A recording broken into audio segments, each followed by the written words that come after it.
Welcome to Diabetes Primetime, everybody. Our guest tonight is Adam Brown, a person with type 1 diabetes who's written a truly fabulous book about managing diabetes called Bright Spots Landmines. We're giving away 5 signed copies of that book today, so you'll want to be sure to answer a trivia question. Let's get started.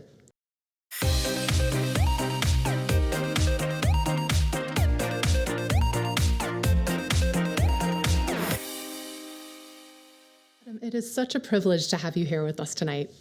Ansley, thanks for having me.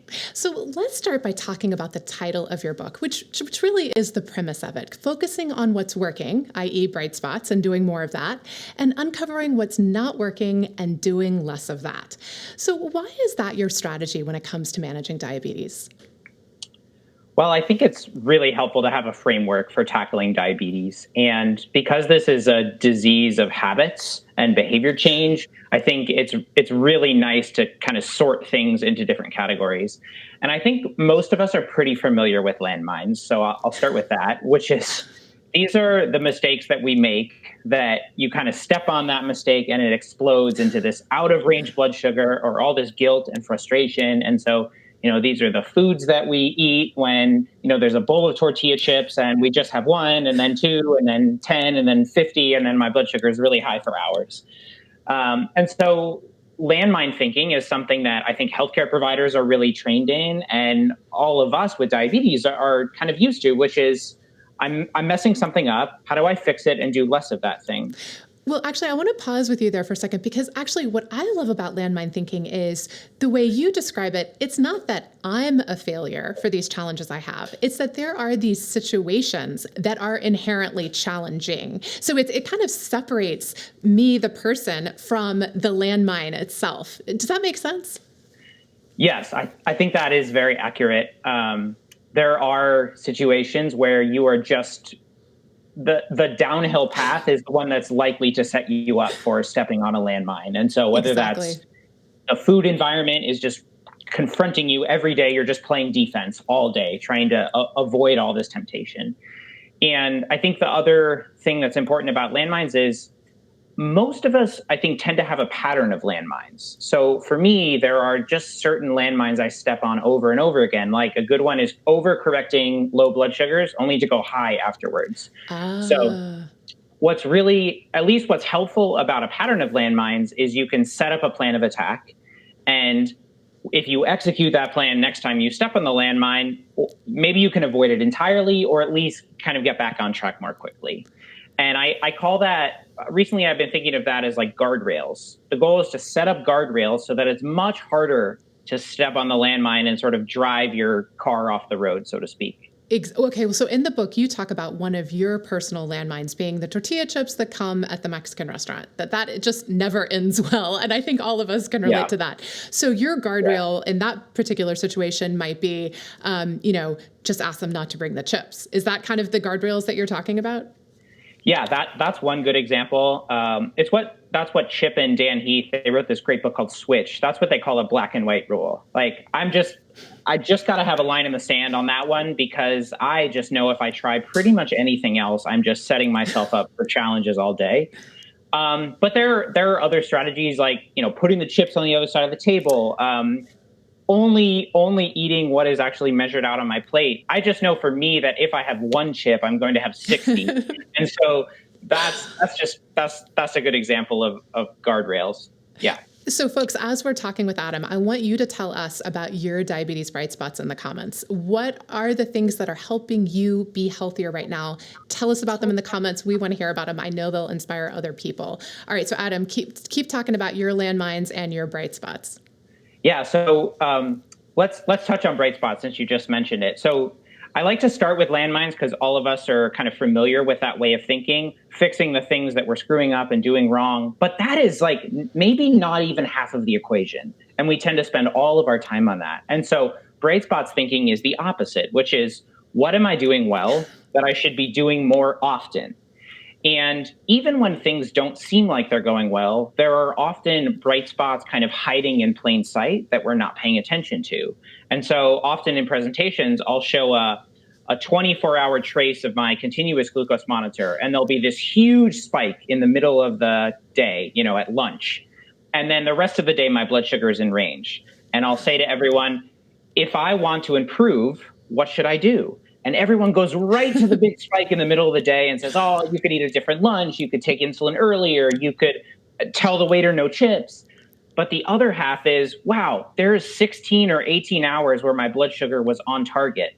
What was I doing in those situations? And how can I have more days like that? And ideally, how can I make those things automatic so that the bright spots just happen automatically? I don't have to think about them, and it makes the rest of diabetes easier. And so a lot of the thesis of this book is that we undervalue bright spots and we overvalue landmines, and you actually need to toggle between both modes of thinking to really improve how you're doing with diabetes. And also how you're feeling about diabetes. I mean, I think there's so many things I love about focusing on bright spots. I think it's inherent in our nature to focus on landmines, a la your example of the graph. We all look for the problem. But, when we're focusing on what's going right, it is so much easier to be grateful, to feel, that we're being successful, because we are a lot of the time. It's just easier, or perhaps more habitual, to look at what the challenges are. So for you, what are some bright spots that are happening right now? So one of the ones I've been trying recently is focusing on when I'm eating. So a lot of us focus on, okay, what are we eating? And, I talk in the book about some of the benefits of eating fewer carbohydrates at one time, because that just keeps my blood sugar in range and makes diabetes a lot easier, especially as an insulin user, trying to figure out all the dosing and counting the carbs. The fewer I eat at one time, just the more it simplifies diabetes. But what's often undervalued is when am I eating? And so it's very easy, for instance, to not eat throughout the day and then come home and eat a lot at night.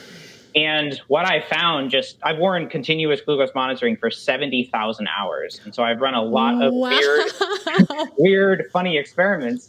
And one of the big ones is, if I eat a lot of food late at night, no matter what is in it, no matter if it's low carb, if I eat a lot late at night and then go to bed, I'm going to have high blood sugars all night. And isn't that fascinating? So, yeah. And if I eat higher carb and eat late at night, that's even worse. But even if I eat a really low carb, homemade Caesar salad, homemade dressing, with chicken, I can still have high blood sugars all night. And so I've been trying to eat recently within a narrower window of the day. And so some people call it eating with the sun. So when the sun's up, you can eat. When the sun's down, don't eat. And I've also been trying to eat within a tighter window. So say like an 8-hour window, eating a little bit later of a breakfast, eating a little bit earlier a dinner, and then not snacking or eating outside of that window. And what I found is, not only does it improve my time in range, my time in 70 to 140, and not only does it reduce my insulin intake when I eat in a narrower time window, but I'm also just less hungry and I feel less handcuffed to food. And so it's really easy with diabetes to feel like, I've got to be eating every few hours to keep things stable. But as I got used to this over a few weeks and months, and now I've tested it for 300 days now, and I've lost a little bit of weight too. And so that's a bright spot that I've been enjoying, because not only does it move all of the metrics that I care about in the right direction, like less medication, more time in range, but it simplifies diabetes, and I'm thinking less about food all the time, which is awesome. Wow, what a great tip. And I have to say, you said you've worn CGM for a whole lot of hours and done a lot of experiments. And that's one of the things that I think is so great about the book, is that you kind of share the results of your experiments. And of course, everyone needs to talk to their physician about what's right for them. We all have to figure out what's right for us. But gosh, it's like getting to take a crash PhD course in diabetes management by getting to read what's worked and not worked for you, Adam. All right, so folks, it is time for trivia. Tonight's trivia question is sponsored by Arkwright. And if you answer tonight's question, you will be entered to win one of those 5 fabulous copies of Adam's book. So our trivia question tonight is, according to Gallup, how much sleep does the average American get each night? Is it A, 8 hours, B, 6.8 hours, or C, 7.5 hours? So again, that question, how much sleep does the average American get each night? Is it A, 8 hours, B, 6.8 hours, or C, 7.5 hours? Leave an answer for us in the comments, and just for answering, regardless of whether you are right or not, you will be entered to win, entered into our drawing for a signed copy of one of Adam's books. We will do that drawing on Friday, September 6th, and we will notify you via Facebook Messenger if you have won. Trivia tonight is brought to you by Arcray. Arcray has been working for over 50 years to make the lives of people with diabetes simpler and easier. Their blood glucose monitoring products and personalized approach to diabetes management helps empower people to live richer, healthier lives. They make our show possible, and we appreciate it. All right, Adam, my absolute favorite idea of the book is when you talk about changing your identity and how important that was to be able to make the changes that you need to be healthier. So kind of as you describe it, you evolved from someone who thought of themselves as like, I love dessert, to thinking of yourself as someone who, quote, takes care of my diabetes and my health. So talk about why that shift in identity is so important. Yeah, so I kind of think of identity as this like diabetes superpower. So if you can find an identity that really resonates with you, it sort of equips you with the energy and motivation and like superpower to kind of resist any challenging situations. And so a lot of what we focus on in diabetes is outcomes. So I want to get an A1C less than 7%. Like that's outcomes. I try to focus on like there's two other layers of change under that. One is process. So what am I actually going to do to get there? And that could be, taking insulin. If I'm eating a high carb meal, taking insulin at least 15 minutes before I eat, or getting 7 hours of sleep, or walking after I eat. Those are all process metrics in terms of there are things that I can do to enable me to reach that outcome goal. And I really like process goals because they move us in the direction of the goal that we care about, and they have less of a failure component associated with them. Well, you're kind of in control of them a little bit more than, my A1C may or may not be 7 based on a whole range of factors, that some of which are beyond my control. But whether I stop eating at 8 o'clock or whatever process goal I've set, I have a little more to say about that. Yeah. So then one layer under process goals is identity. And identity, it can basically be summarized as, I am the type of person who ... And so what's really powerful about that is when, if I have an outcome goal, which is to, reduce my A1C to whatever percent, and my process goal is I'm going to eat healthier when I'm whenever I go out to a restaurant, I'm going to order vegetables in place of rice and potatoes, and I'm going to fill half my plate with vegetables. So that would be a process goal. And then the identity is, I'm the type of person who takes care of my diabetes, and therefore I'm going to do X, Y, and Z in whatever sort of scenario I'm facing. And so I think identity goals are really powerful because when you truly believe that you're the type of person who blank, then you often can just make the right bright spot choice automatically. Okay, so I love a whole lot about this. And I think what I hear you saying is, by saying, I'm the type of person who does X, it almost gives you a little tailwind to make it easier to do that, because that's how you see yourself. Yes, and there's one other important component to it, which is when you've shared your identity with loved ones and friends and colleagues, they won't ask you awkward questions about why you're doing X. And then you feel like you can actually make that decision. So, there was, if I'm at a restaurant with a bunch of people that know me and everyone orders, French fries and white bread and pizza, and I order the salad, everyone just knows when they're with me, like, Adam's the type of person who does X. Right. And so then they don't make me feel awkward for making a choice that's different from what everyone else is doing, or a choice that's sort of conflicts with the just natural environment that I'm in. And so it can be really helpful too, once you've kind of committed to it, to share it with the people around you, because then you sort of feel this consistency to behave in accordance with that identity. And then it makes it easier to make the bright spot choices. And as you talked about with bright spots in the first place, it just gets easier and easier to make them over time. And the more you identify that way, the more that just becomes who you are. And it's not something you're, evolving to. It is just, that's just what I do. And, we are, as you said at the beginning, creatures of habit. Yes. And so at this point, like if I went out to a restaurant lunch with colleagues or friends and I ordered, something that, like I ordered a huge plate of pasta with big sides of bread and a full tiramisu dessert, like everyone would be staring at me with their mouth be like, open. What's going on? Because they would not believe it. But it, I think what's beautiful about that is you can build up to that over time. And people tend to think a lot of diabetes, we tend to think in all or nothing framing, right? I'm either eating healthy or I'm not. I'm either exercising an hour a day or I'm not exercising at all. I'm either taking care of my diabetes 24/7 or I'm not. I'm just ignoring it. And I think this type of thinking is so destructive because it can make the change so big. And what's beautiful about diabetes is like just trying to make one better decision per day. And so when I hear myself saying, oh, I don't have an hour, so I can't exercise, my response is like 5 minutes beats 0 minutes.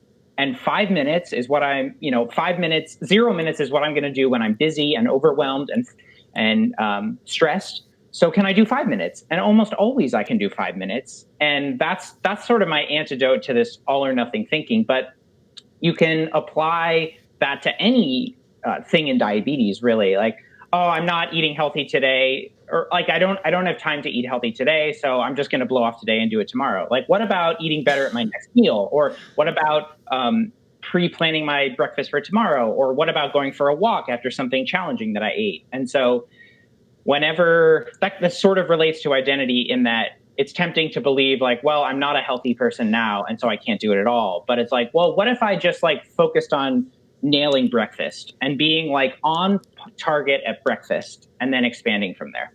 Gosh, I love that. Actually, I saw you were speaking to someone recently. I think it was Carrie, and you were saying even doing small things consistently, that can have a huge impact down the road. And that's a really helpful mindset way of kind of transcending the all or nothing phenomenon, which I think so many of us are guilty of. And it's just so corrosive to really being able to make important changes.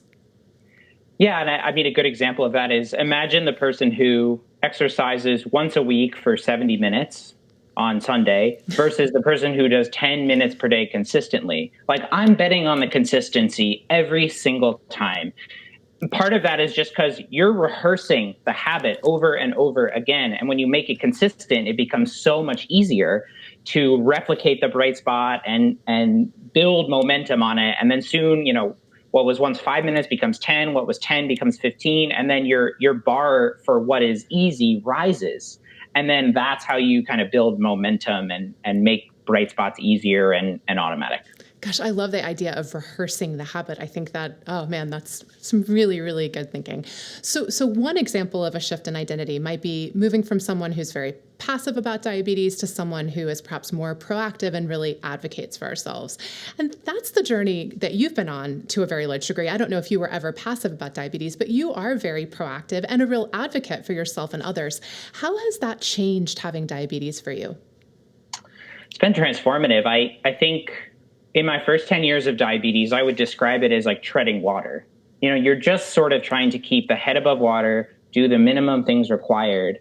But it was one of those situations where you don't know what you don't know. And part of that was because we were only taking, my family and I, like 3 or 4 finger sticks per day. And so it was very, very difficult to learn, like, when I eat this, my blood sugar goes high. When I take insulin at this time versus that time, different things happen. And so pairing cause and effect was really, really difficult. And in college, I started learning about nutrition and testing different foods and seeing their impact on my blood sugar. I got on continuous glucose monitoring, which gave me this real-time stream of data.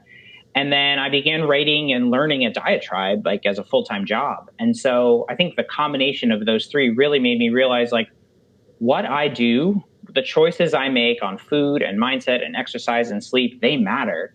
And most of diabetes is won and lost in all the daily decisions that happen every single day, and not the, at best 4 hours per year that you spend with a healthcare provider. But many of us, it's more like 30 minutes per year that we spend with a healthcare provider. And so diabetes is so self-managed, and it's so much about behavior and habits that we can be advocates for ourselves, because that's sort of the path to better, in my opinion. I mean, it's really the only sustainable way to figure out what works for you, and then kind of view diabetes as almost like a little science experiment. And you're just constantly trying to figure out what makes the bright spots more automatic, what makes the landmines less likely, and how can I make this sustainable over a long period of time? And it's just, we don't get enough time with our healthcare providers to do that in a healthcare setting. And so I think we have to be advocates for ourselves, just because this disease is so self-managed. Absolutely. So speaking of advocacy, I think we usually think about advocating for ourselves with our physician or insurance company, and those are two really important ways that we can advocate for ourselves. But we can also advocate by sharing our experiences and our perspectives with the companies that are making diabetes products. So Adam, why is it so important for people with diabetes to do that, to share, this is working for me and this isn't working for me? Well, I think one of the cool things about my job is you realize how difficult it is to make products, because people with diabetes are so diverse. And there's people who are 2 months old, dosing insulin because they have type 1 diabetes. And there's people who are 86 years old who've had type 2 diabetes for 54 years. And no one product is going to fulfill all of those needs. And so it is vitally important that we share our feedback with the people who are making these products, because they might have zero idea that this feature doesn't help me. This feature is actively unhelpful. If you added this feature, it would change the game for me. And so a really good example of that is continuous glucose monitoring. It'll give you an alarm when your blood sugar is high, or it'll give you an alarm when your blood sugar is low. It's a wonderful diabetes landmine detection device. Hey, Adam, your blood sugar is high. You did something wrong. Hey, Adam, your blood sugar is low. You messed up again. And I went to all the CGM companies and I said, hey, where is the bright spot alarm? Where is the alarm that says, hey, your blood sugar is two range, thumbs up. Yeah, exactly. And you're doing a great job. And so at least now one CGM app, Dexcom Clarity, actually will give you a bright spot notification on a day when you have your best time in range of the week, or when you've met your time in range goal. And so I've at least personally seen times where companies take the feedback, they change something in the product that makes it better. And I think all of us with diabetes can feel like, yeah, I have a responsibility to actually share what's working and what's not working for me with this product or with this program or whatever it is, because that feedback will make things better for others with diabetes. Absolutely. And I know even for us, a lot of times people will leave comments for us about our articles and videos, sharing what's helpful or what's not helpful. And it's like, oh my gosh, of course, that makes so much sense. Why didn't we think of that? And sometimes it just takes kind of someone on the outside, weighing in. So folks, if you are interested in advocating for yourself with diabetes companies, there's a community called DQ&A that makes that easy to do. DQ&A talks to people with diabetes and shares that feedback with diabetes companies to improve their products and services, and also with the FDA as they have debates about whether new therapies should be approved. So participating in the DQ&A community is a way to get your voice heard. If you're interested, text the code DQA19 to 555-888. We'll put that in the comments. Or click the link that we're also putting in the comments to answer their sign-up questions, and you will also be entered to win a sweepstakes to win a $300 Amazon gift card. So check that out. It's a really cool community, and I think it's really important for people to have their voice heard with companies about what's working for them and what's not. All right, Adam, here's the most important thing that we've been wanting to talk to you about this whole interview, and that's sleep. I think sleep resonates with everybody. We all know, the challenges we all have with sleep. And in the intro to the section on sleep, you say, sleep is a highly underrated diabetes tool. All right, so first, why is sleep such a valuable diabetes tool? Why is it your ally? So sleep, you can think of as affecting all of the fundamental parts of glucose metabolism. And so it affects how resistant or sensitive you are to insulin. It affects your hunger. the next day. It affects your cravings for sugar. It affects your emotional and mood states. And so when I get enough sleep, I have more in-range blood sugars the next day. I'm less hungry. I make less irrational, impulsive food choices. I crave less sugar and carbs. And you can think of the reverse of that, which is when I get less than 7 hours, and especially if I'm sort of getting under 6 hours, my blood sugars are higher. I need more medication. I'm craving carbs and sugar more. I'm tired, so I'm less likely to exercise. I'm less able to deal with frustrating blood sugars because my parts of the brain that are actually more irrational and emotional are more aggressive when you're sleep deprived. And the logical parts of the brain are less active when you're deprived. And so if you think about an amazing bright spot enabler of so many other things in diabetes, of food and exercise and mindset, or a perfect storm of diabetes landmines, They're all there. they're all there, and it's sleep. And I've always appreciated this, but it wasn't. I read this book, Why We Sleep, by Matthew Walker recently, and it's a marvelous book because Yes. it really unpacks the science of sleep and also why it's just even more important than I ever appreciated for diabetes. And I think what's also really hard about sleep is we just talked about how sleep affects diabetes, but diabetes also affects sleep.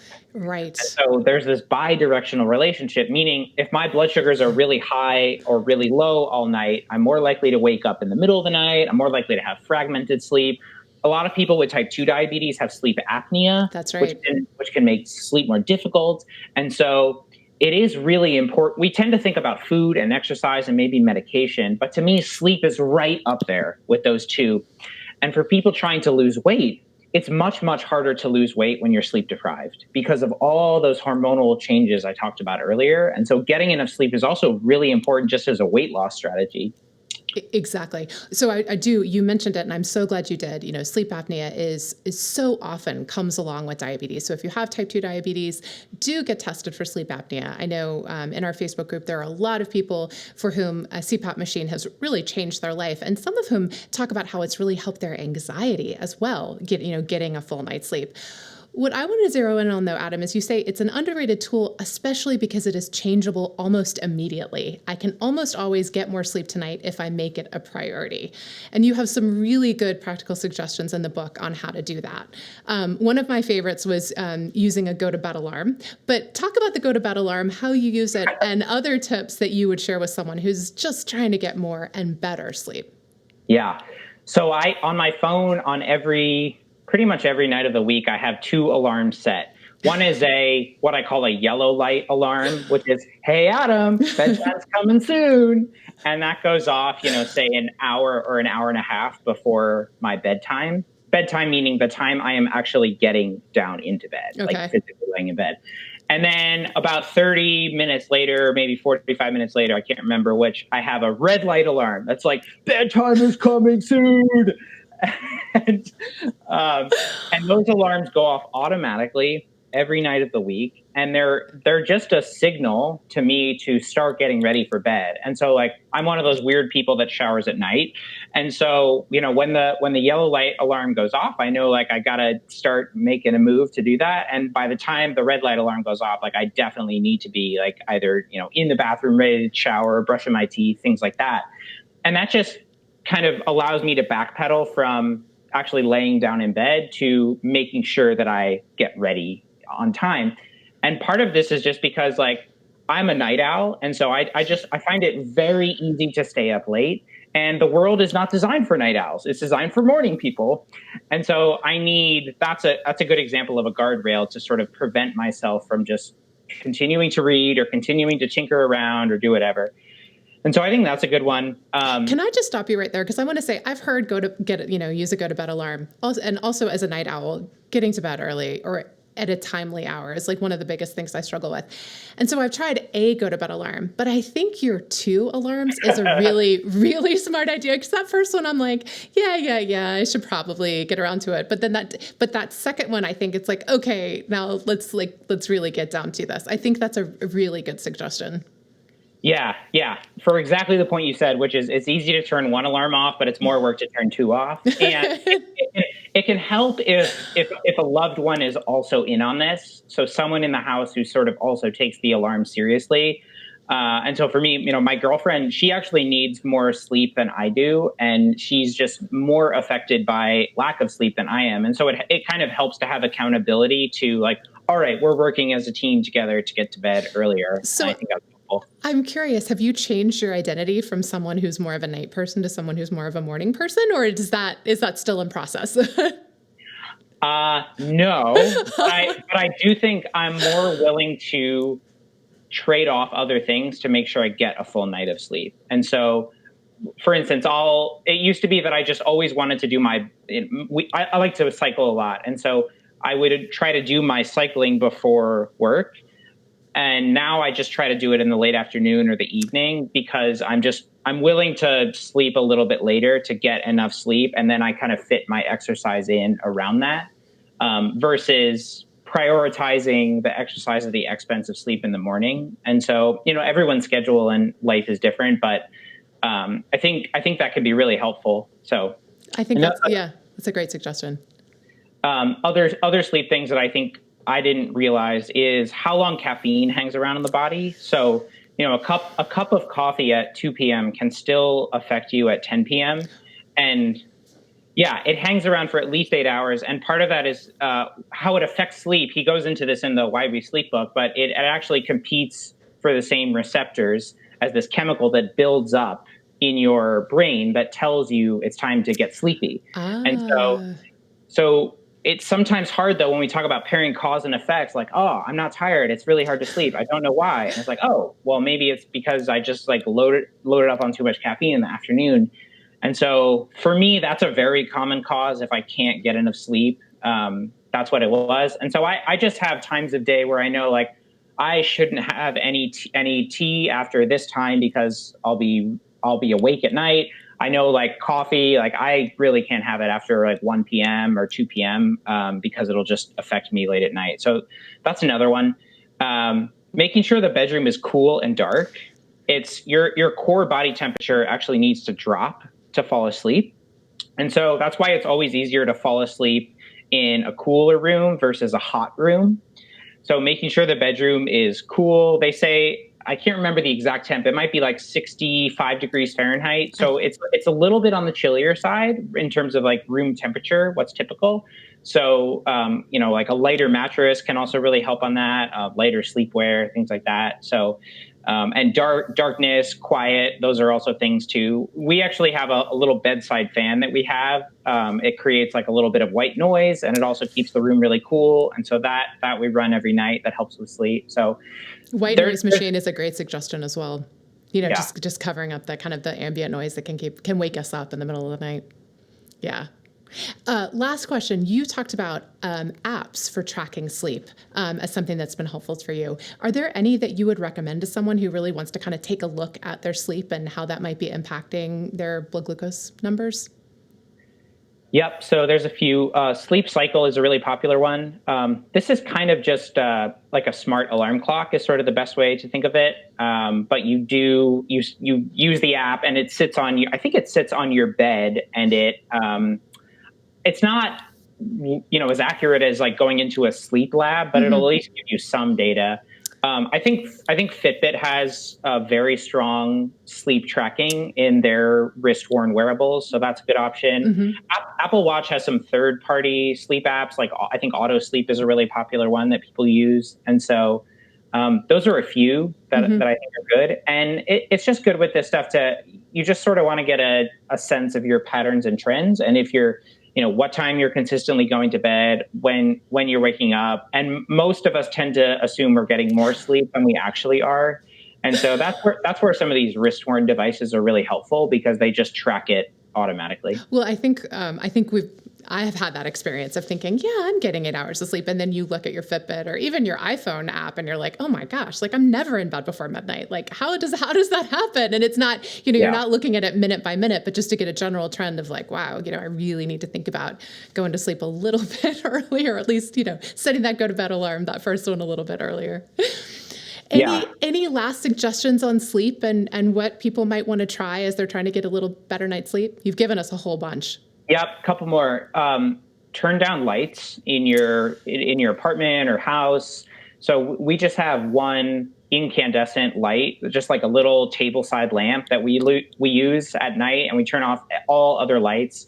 You really want to avoid blue screen light. And so if you're using your computer or phone, make sure if you're on an Apple device, make sure you use something called night shift mode. It'll actually filter out the blue screen light in your screen. And the blue screen light can keep you awake or make it harder to fall asleep. So that's an important one. That's a really good tip. The other thing that I do is I tend to read fiction before bed. And so if I read nonfiction, my brain just like starts, mulling things over and thinking about stuff. But reading a physical book, nonfiction, kind of helps me wind down before bed. And so that's another helpful one. That's a very good suggestion. Wow, Adam, this has just been a jam-packed show with so much great information and really inspiration, the recognition that, our lives are composed of a lot of choices and really trying to make it easier to make good choices. I think that's so important. So thank you very much. Before we go, I also want to say thank you to our sponsor, Amazon's Choice brand of blood glucose monitors and blood pressure monitoring products. They make healthcare more affordable. And here is the answer to tonight's trivia question. According to Gallup, on average, Americans get 6.8 hours of sleep each night. So definitely we all should be trying to follow Adam's tips and get a little more sleep. Everyone who answered the question or left a comment for us will be entered to win one of 5 copies for Adam's book that we'll be giving away. So if you haven't done so yet, please go ahead. We will be doing that drawing on Friday, September 6th, and you will be notified via Facebook Messenger if you're a winner. We will be back for our next episode on October 8th at 8 p.m. Eastern Time. I hope you'll be able to join us then. Until then, Adam, again, thank you for sharing your wisdom. We really appreciate it. Thanks for having me. We'll look forward to seeing you again soon. I hope you all have a wonderful evening. Good night, everybody.